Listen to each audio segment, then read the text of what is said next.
Olá, meus irmãos, bem-vindos ao canal Mistério e Palavra do Senhor. Vamos dar continuidade ao estudo da Bíblia, meus irmãos. Vamos hoje terminar a primeira carta de Paulo a Timóteo, capítulos 5 e 6, né? A gente viu já Paulo falando da exortação, da perseguição, falando de se manter na sã doutrina. Paulo agora vai aconselhar Timóteo acerca das viúvas, líderes, escravos, né? E vai dar uma série de recomendações a Timóteo. Não repreenda asperamente o homem idoso, mas exorte-o como se fosse seu pai. Trate os jovens como irmãos, as mulheres idosas como mãe e as moças como irmãs com toda a pureza. Tratem adequadamente as viúvas que são realmente necessitadas. Mas se uma viúva tem filhos ou netos, e que estes aprendam primeiramente a colocar a sua religião em prática, cuidando da própria família e retribuindo o bem recebido de seus pais e avós. Por isso agrada a Deus. Meu irmão, minha irmã, e aqui a gente já tira dois conceitos naquela época e para o dia de hoje também.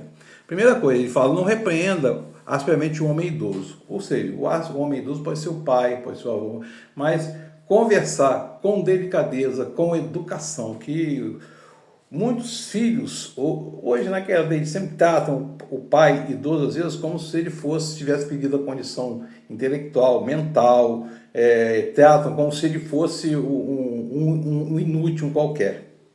É preciso tratar, às vezes o pai e a mãe precisam de uma exortação para o pai, isso aqui não está certo, isso aqui está errado, isso aqui não está certo, né? Tratar os jovens como irmãos. Você que é líder, você que é crente, você que é cristão, trata os jovens. Você não vê, não é porque uma pessoa está fazendo errado ali, você não tem nada com isso, e ele sendo seu amigo, sendo seu conhecido, colega, você vai deixar ele se estrepar lá. Vai lá e exorta, leve a mensagem a ele, fala isso, porque a palavra diz disso. Preciso sempre levar com cuidado, exortar na palavra sempre, né? E as irmãs, ou seja, tratar com, sem olhar malicioso, sem qualquer malícia no coração. É preciso ter muito cuidado. Quando ele fala que trate adequadamente as viúvas que são realmente necessitadas, e diz aqui depois que viúva que tem filhos ou netos, que esse aprende a cuidar primeiro, colocar a religião em prática, Paulo está falando aqui o que Levíticos prevê, e o que Tiago fala na carta, a verdadeira imaculada religião é cuidar de órfãos, viúvos necessitados de suas necessidades. Mas nos ensina aqui também que o nosso ministério em casa é cuidar da pessoa viúva, da mãe viúva, da avó viúva que não tem quem cuide, é responsabilidade da família.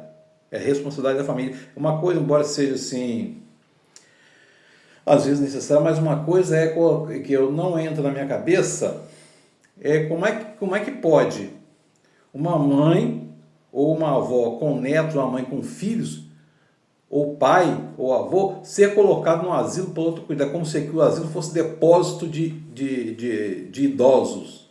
Não, fica dentro de casa, cuida, essas pessoas mais idosas cuidaram de vocês, cuidaram de mim quando eram novos. Quando a gente nascia, quando a gente estava nos braços, sendo embalado no berço ainda. Isso aqui é uma questão, não se pode ser igreja, não se pode praticar religião se não praticar em casa, né?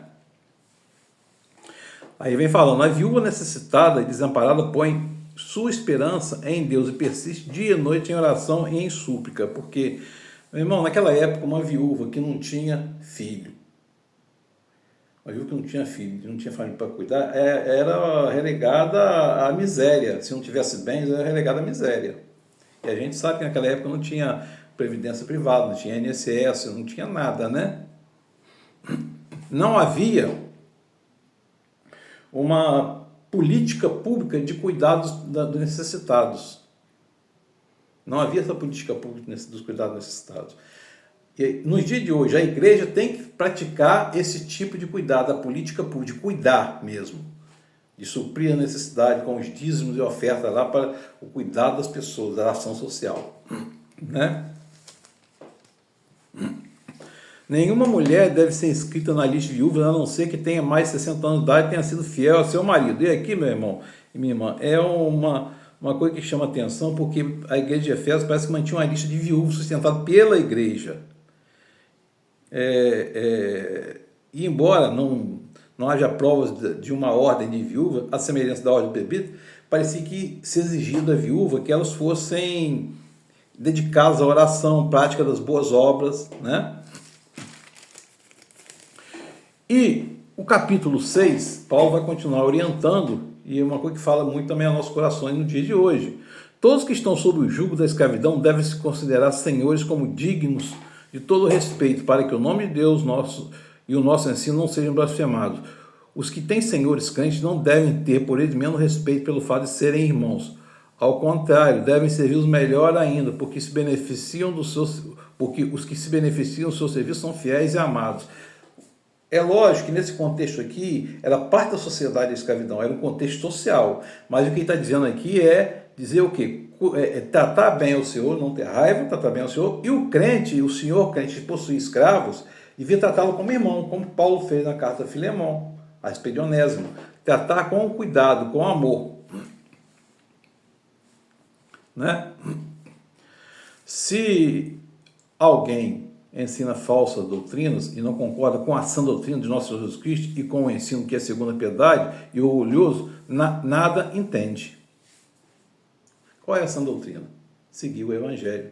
Tem muita gente hoje inventando um monte de coisa que não está no Evangelho. Tem muita gente hoje que lê um trecho, um pedaço do Evangelho, mas não avalia contexto geográfico, contexto histórico, contexto social,